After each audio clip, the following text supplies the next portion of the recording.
Office की file share करने के लिए बहुत आइडियल है, मैं खुद यूज़ करता हूँ। पर जब फ़ोटो शेयरिंग और जब मोमेंट्स को रिलिव करने की बात आती है, तो उसमें मुझे लगता है कि एक गूगल ड्राइव में फिर भी काफ़ी सारे जो चैलेंजेस है स्पेशली इंडियन वेडिंग इंडस्ट्री के लिए, जहाँ पे जैसे मैंने कहा 10 से 12,000 फ़ोटोज़ क्लिक होती है।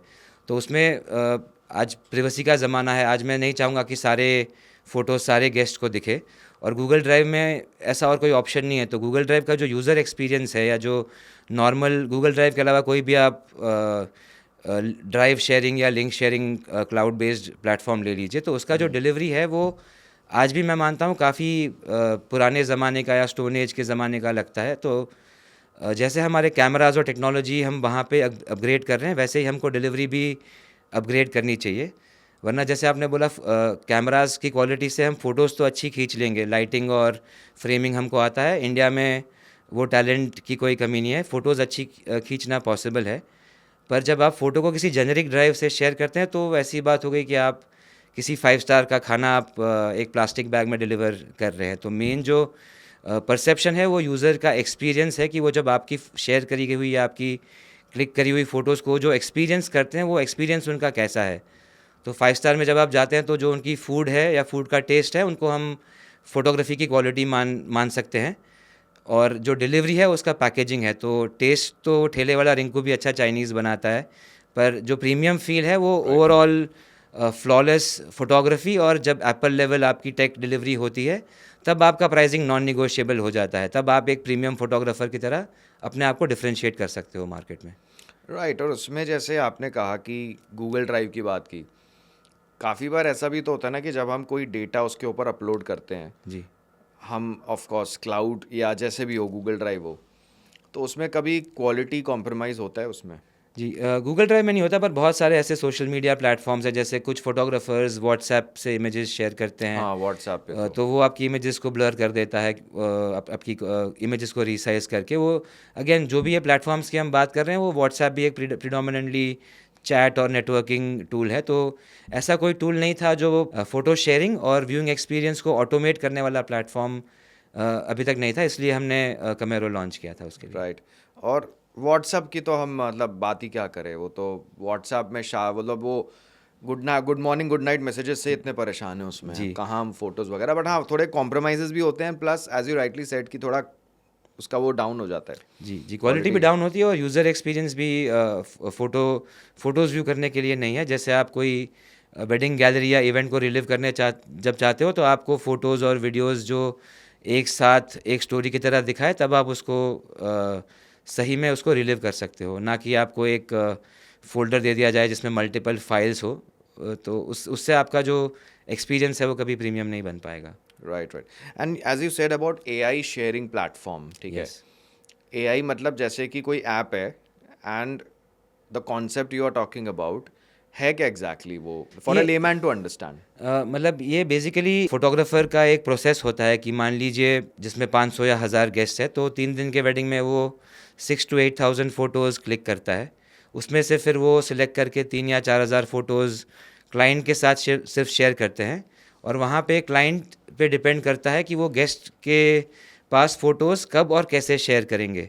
तो ये जो पूरा राइट। जो लिंक है, उसमें बहुत सारे लूप होल्स है, और ये कभी जर्नी कंप्लीट नहीं हो पाती। तो कमेरो का जो एआई फ़ोटो शेयरिंग है, वो पूरे प्रोसेस को ऑटोमेट करता है एक तरह से, right from the time the photographer clicks the photo on the camera. जैसे वो फ़ोटो कैप्चर होती है, वो हमारे camera to cloud cam sync technology से कैमरा के एफटीपी से क्लाउड पे जाती है। क्लाउड पे वो उसका जो एआई से एनहांसमेंट या सिलेक्शन होना है वो होता है, और वहीं से जो यूज़र की सेल्फ़ी है, उसके बेसिस से वो उसी यूज़र को डिलीवर होती है जो उस फ़ोटो में है। तो जिससे अगर मैं किसी शादी में गया हूँ और वहाँ पे 6,000 फ़ोटो है, मैं किसी दूर का रिश्तेदार हूँ या मैं फ्रेंड हूँ, तो मेरी सिर्फ 20 या 25 फ़ोटो होगी। तो उसके लिए मुझे सारी फ़ोटोज़ देखनी नहीं पड़ेगी, और जो क्लाइंट हैं उनकी भी प्राइवेसी बनी रहेगी, उनको भी सारी फ़ोटोज़ सबको नहीं नहीं दिखानी देनी होती। पड़ेगी। और साथ में जब ये डिलीवरी होती है, तो कमेरो की गैलरीज़ पे फ़ोटोग्राफ़र्स अपना ब्रांडिंग भी ऐड कर सकते हैं, ताकि उनको और भी ज़्यादा लीड्स मिले फ्यूचर में उसी क्वालिटी प्लेटफॉर्म से। दिखेगी ना, अपना काम उसमें दिया बिल्कुल। है, ब्रांडिंग के साथ दिया है। तो ये जैसे सपोज करो आपने कहा कि आप किसी शादी पे गए हो, ठीक है, जी। अब just understanding the basics of that, कि जैसे आपको किसका लिंक मिलेगा, जैसे आपकी जैसे फोटोज है एक जगह क्लाउड पे चली गई, ठीक है? जी। तो वहाँ पे बेसिकली कोई भी इवेंट जो क्रिएट होगा उसका एक लिंक बनेगा और एक क्यूआर कोड आप जनरेट कर सकते हो। क्यूआर कोड में भी आप अपना लोगो ऐड करके उसको कलर कस्टमाइज़ करके अपने ब्रांड के हिसाब से बना सकते हो। वो क्यूआर कोड को आपको वेन्यू पे लगाना है, लिंक आप किसी व्हाट्सएप ग्रुप में शेयर कर सकते हो। जो भी गेस्ट वेडिंग में या इवेंट पे आया है या जो अटेंड नहीं भी कर पाया, वो स्कैन करके या लिंक पे क्लिक करके अपने आप को रजिस्टर कर देगा। और जैसे ही फ़ोटोग्राफ़र की फ़ोटोज़ अपलोड होगी, या तो वो इंस्टेंटली कैमरा से कर सकते हैं या फिर बाद में लैपटॉप या फ़ोन से भी अपलोड कर सकते हैं। जैसे ही ये फ़ोटोज़ अपलोड होगी, वो इंस्टेंटली यूज़र के फ़ोन पे, उनके डिवाइस पे उनको नोटिफिकेशन आ जाएगा और अपनी फ़ोटोज़ उनको इंस्टेंटली दिख जाएगी। अब उनको कौन सी फ़ोटोज़ दिखेगी, वो सारे कंट्रोल्स या सारे प्राइवेसी जो मल्टी लेवल प्राइवेसी सेटिंग्स हैं, वो एडमिन के हाथ में रहेंगे या फ़ोटोग्राफ़र के कंट्रोल में रहेंगे कि उनको यूज़र्स को कौन सी फ़ोटोज़ दिखानी है। राइट तो इसमें जैसे जो सपोज करो, again I ask you this question, suppose करो मैं किसी वेडिंग पे गया हूँ, ठीक है? जी। मैंने रजिस्टर भी कर लिया जी। ऐप पे। अब वो आइडेंटिफाई कैसे करेगा? Of course I have to provide any of my photo. Yes, yes. तो उसमें उसके लिए आपको एक अपना सेल्फ़ी अपलोड करना होता है। या ये तो आप रजिस्ट्रेशन के टाइम भी कर सकते हो या जभी भी आप ऐप पे आते हो कुछ दिनों बाद भी। जैसे ही आप माई फ़ोटो सेक्शन में जाके अपनी सेल्फ़ी अपलोड करते हो, तो आपके जो फ़ेस से मैचिंग जितनी भी फ़ोटोज़ होती है, वो इवेंट के डेटाबेस में वो आपको शो करता है वहाँ पे। तो ये एक तरह से जो आप सेल्फ़ी अपलोड करते हो, वो आपका कॉन्सेंट हो गया, आपका पार्टिसिपेशन हो गया इस टेक्नोलॉजी में।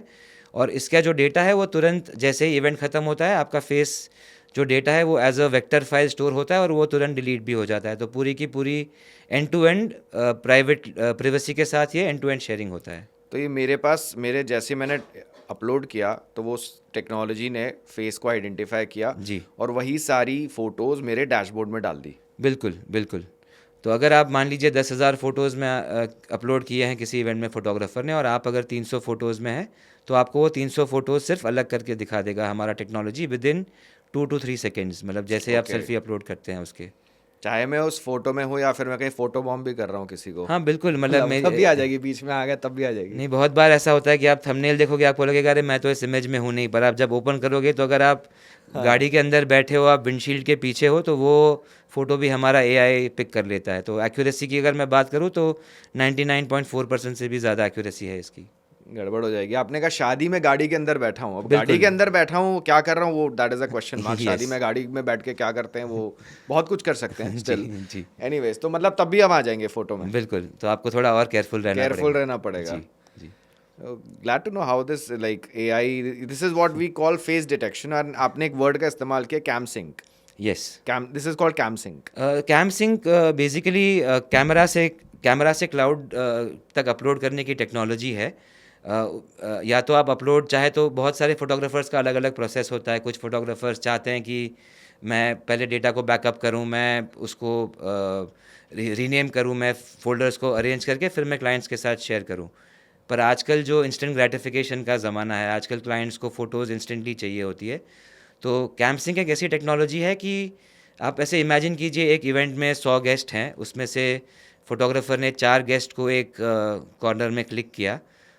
जैसे ही वो शटर बटन क्लिक करेगा, विदिन 10 टू 12 सेकेंड्स वो फोटोज़ उसके कैमरा से डायरेक्टली क्लाउड पे जाएगी हमारे। Okay, that is called cam sync. Okay, yes, that is cam sync. तो वो जो क्लाउड पे जाएगी वो कैमसिंक है, और वहाँ से जो हमारा एआई फेस रिकग्निशन काम करेगा, और उन्हीं 4 गेस्ट को वो फोटोज़ डिलीवर होगी within a time of 10 to 12 seconds, camera to the user's phone. तो जैसे आप कैमरा क्लिक करके नीचे रखोगे, तब तक यूज़र के फ़ोन में नोटिफिकेशन आ गया होगा। ओके, बट इसमें ये होगा कि जो भी इस इवेंट में आते हैं, स्पेसिफिकली शादी में आते हैं और कोई भी इवेंट में आते हैं जी। जो भी जिनको फोटो चाहिए उनको रजिस्टर करना होगा उसमें।